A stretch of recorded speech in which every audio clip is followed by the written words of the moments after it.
Jack, welcome back to Galgorm Castle, the scene of your triumph in 2019. How nice is it to be back at this venue? Yeah, it's always good to come back to somewhere where you've obviously won, and you just get good vibes as soon as you arrive here, really. Now, obviously, we know this is a great test. It's somewhere you've played quite a bit over the years on the Challenge Tour as well. What type of game does it take to play well around here? I think you've just got to drive the golf ball really well. I think that's the key.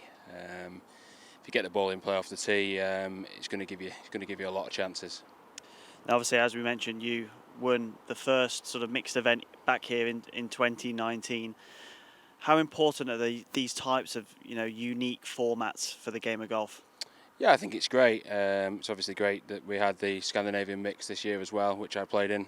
This is slightly different with the being two tournaments. But yeah, it's great to have both the men and women playing on the same venues at the same tournaments. Can you pick up certain things from the women when you watch them play? Yeah, I think sometimes. Yeah, definitely. I think the majority of women are far better putters. Do you know what I mean? At times, I played with a couple of the women in the Scandinavian mix, and I think they probably missed 3 or 4 fairways between them. So, yeah, they've certainly got some game.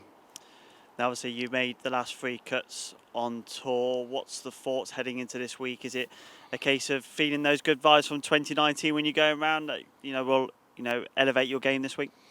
Yeah, I think so. Obviously, I've had some really good weeks this year, and it's just not quite happened on a weekend for me. I've seemed to have had 4 or 5 tournaments where I've had 3 really good rounds and 1 really poor round. So obviously I've got to try and address that the best I can, and there's no place better than here to maybe address it.